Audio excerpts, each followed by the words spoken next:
नमस्ते दोस्तों, मैं हूं आपका दोस्त अंकित और फैंटेसी स्पोर्ट्स का दीवाना। और आज के वीडियो में मैं लेकर आया हूं एक ऐसी खबर जो न सिर्फ आपके चेहरे पर मुस्कान ला देगी, क्योंकि ये आपके सपनों को फिर से उड़ान भरने का मौका देगी। कल्पना कीजिए, वो पुराने दिन जब आपका फोन रिंग करता था और स्क्रीन पे चमकता था ड्रीम का लोगो। उसके बाद मैच में टीम बनाने की खुशी, जीतने की खुशी। लेकिन अचानक सब कुछ रुक सा गया, जैसे कोई सपना अधूरा छूट गया हो। आज मैं आपको बताने जा रहा हूँ वो सपना अब हकीकत बनने जा रहा है, वो भी 3 नियमों के साथ जो खेल को और भी रोमांचक और मजेदार बना देगा।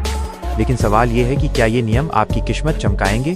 तो आइए जानते हैं इसमें क्या क्या चुनौतियां हैं। शुरू करते हैं सफर को। वीडियो को अंत तक देखें, क्योंकि असली मजा तो अभी बाकी है। वीडियो को लाइक करें, सब्सक्राइब करें और बताएं ड्रीम के आने से आप कितने उत्साहित हैं। ये सवाल फैंटेसी स्पोर्ट्स जैसे ड्रीम 11 के संदर्भ में है, इसलिए सरकारी नियमों को उसी के अनुसार बताया जा रहा है। भारत सरकार ने हाल के दिनों में ऑनलाइन गेमिंग और फैंटेसी स्पोर्ट्स को लेकर कई महत्वपूर्ण नियम और कानून बनाए हैं, जिनमें मुख्य हैं आय ऑनलाइन गेमिंग संवर्धन और विनियमन अधिनियम 2025, ऑनलाइन गेमिंग एक्ट 2025।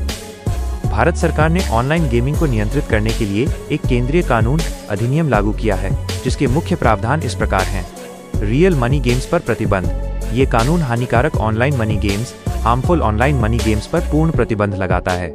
इसका मतलब है कि ऐसे गेम जिनमें असली पैसे लगाकर कमाई की जाती है, उन पर रोक है। फैंटेसी गेम्स जैसे ड्रीम 11 पर इसका असर ये हुआ है कि कई प्लेटफॉर्म्स ने अपने रियल मनी गेम्स को निलंबित कर दिया है, या वे नए मॉडल जैसे केवल फ्री टू प्ले पर काम कर रहे हैं। ई स्पोर्ट्स और सोशल गेम्स को बढ़ावा। इस कानून में ई स्पोर्ट्स और ऑनलाइन सोशल गेम्स को प्रोत्साहित करने का प्रावधान है। सख्त दंड। जो प्लेटफॉर्म या कंपनी इन नियमों का उल्लंघन करके ऑनलाइन मनी गेम्स की पेशकश करते हैं, उन पर 3 साल तक की जेल और 1 करोड़ रुपए तक का जुर्माना लगाया जा सकता है। विज्ञापन पर रोक। इन प्रतिबंधित खेलों के विज्ञापन और प्रमोशन पर भी रोक है। नियम तोड़ने पर 2 साल तक की सजा या 50 लाख रुपए तक का जुर्माना हो सकता है। जीएसटी नियम। जीएसटी काउंसिल ने ऑनलाइन गेमिंग, कसिनो और घुड़दौड़ पर टैक्स को लेकर बड़ा बदलाव किया है।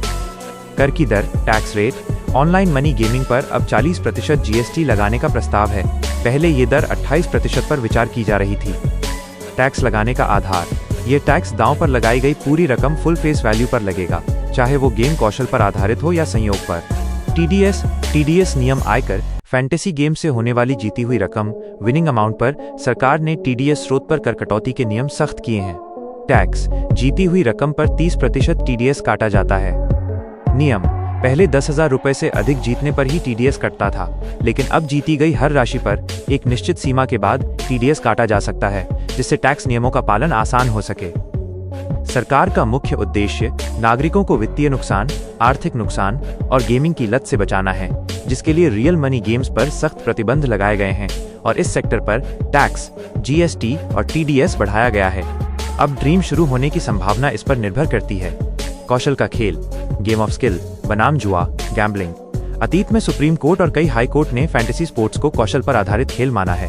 कई रिपोर्ट्स में यह दावा किया गया है कि सुप्रीम कोर्ट के हालिया फैसलों ने इन ऐप्स के लिए कानूनी रूप से वापसी का रास्ता साफ कर दिया है, बशर्ते वे नए नियमों का पालन करें। अगर सरकार गेमिंग इंडस्ट्री के साथ मिलकर नए और पारदर्शी नियम जैसे KYC, सेल्फ लिमिट सेटिंग आदि जारी करती है, जो कौशल के खेल को सुरक्षित रूप से चलाने की अनुमति देते हैं, तो ड्रीम 11 और अन्य ऐप्स जल्द ही पेड कॉन्टेस्ट को नए कानूनी ढांचे के तहत फिर से शुरू कर सकते हैं। अभी तक पूरी उम्मीद है कि ड्रीम जल्द ही शुरू होगा।